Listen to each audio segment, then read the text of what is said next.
नाही, आश्वासन का दिलं? कुणी दिलं?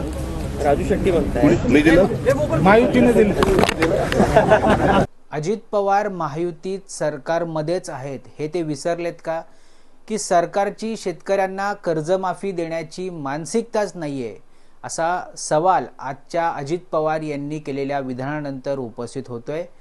खरं तर महायुती सरकारचा जाहीरनामा पाहिला, त्यांचा मॅनिफेस्टो पाहिला तर दोन मुद्दे जे महायुती सरकारसाठी गेम चेंजर ठरले होते ते म्हणजे लाडकी बहीण योजना आणि शेतकरी कर्जमाफी. लाडकी बहीण योजनेचे पैसे 1500 वरून 2100 करू असं आश्वासन सरकारने दिलं होतं आणि त्यानंतर शेतकरी कर्जमाफीचं देखील आश्वासन होतं. परंतु लाडकी बहीण योजनेचे पैसे देखील अद्यापही सरकारने वाढवलेले नाहीये आणि कर्जमाफी करण्याचं जे आश्वासन हे सरकारने दिलं होतं त्याबद्दल राष्ट्रवादीचं म्हणणं आहे की आम्ही असं कोणतंच आश्वासन दिलं नव्हतं, ते भाजपच्या जाहीरनाम्यात होतं. त्यामुळे शेतकऱ्यांना कर्जमाफी देण्याची इच्छाच सरकारची नाहीये का, असा देखील सवाल उपस्थित होतोय. आणि त्याला कारण आहे आजचं उपमुख्यमंत्री अजित पवार यांनी केलेलं विधान. आज अजित पवार कोल्हापुरामध्ये आले होते, त्यावेळी त्यांनी पत्रकारांना संबोधित केलं. त्यावेळी काही पत्रकारांनी त्यांना प्रश्न विचारला की राजू शेट्टी विचारतायत की तुम्ही सत्तेत आला आहात, तुम्ही कर्जमाफीचं आश्वासन शेतकऱ्यांना दिलं होतं, त्याचं काय झालं, कर्जमाफीचं काय झालं.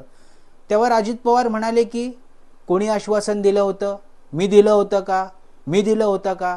ज्या आविर्भावात अजित पवार हे बोलून गेले आणि त्यानंतर ते उठून तिथून निघून गेले, त्यामुळे सरकार ही शेतकऱ्यांची थट्टा करतंय का, सरकारला शेतकऱ्यांना कर्जमाफी द्यायचीच नाहीये का, असाच प्रश्न काहीसा उपस्थित होतोय. आणि ही पहिली वेळ नाहीये. अजित पवारांनी मागच्या एका सभेमध्ये बोलताना शेतकऱ्यांना सांगितलं होतं की शेतकऱ्यांनो, गुपचूप तुम्ही तुमच्या पीक विम्याचे पैसे भरा, काही कर्जमाफी होणार नाहीये. मी उपमुख्यमंत्री राहिलोय, मी अर्थसंकल्प सादर करतोय, सरकारची कर्जमाफी करण्यासाठी स्थिती नाहीये. जेव्हा सरकारकडे पैसे येईल त्यावेळी बघू. 31 तारखेच्या आत आपापले पैसे भरा पीक कर्जाचे आणि त्याच्यामुळं परिस्थितीनुरूप आम्ही पुढचे त्या ठिकाणी निर्णय घेऊ. आता तशा प्रकारची परिस्थिती नाही, त्याच्यामुळे या वर्षी पण पुढच्या वर्षी पण घेतलेल्या पीक कर्जाचे पैसे भरा. त्यामुळे कुठेतरी शेतकऱ्यांना त्यावेळी देखील दुखावलं होतं आणि आज देखील अजित पवार यांनी हे या प्रकारचं विधान करून पुन्हा एकदा शेतकऱ्यांना दुखावलेलं आहे.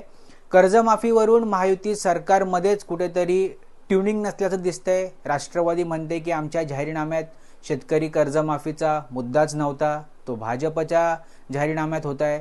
भाजप म्हणते की शेतकऱ्यांना कर्जमाफी दिली पाहिजे, परंतु अजितदादा तो निर्णय घेत नाहीये.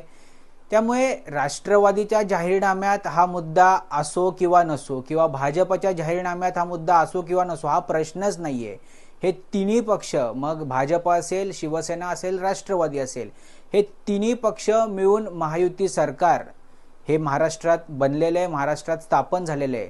त्यामुळे या तिन्ही पक्षांची नैतिक जबाबदारी राहते की शेतकऱ्यांना कर्जमाफी लवकरात लवकर मिळून दिली पाहिजे. परंतु या नेत्यांच्या विधानानंतर शेतकऱ्यांना कर्जमाफी मिळेल हे सध्या तरी शक्य असल्याचं वाटत नाहीये. आणि त्यावरूनच अजित पवार असतील किंवा सरकारमधील अनेक नेते असतील यांच्यावर टीका केली जाते.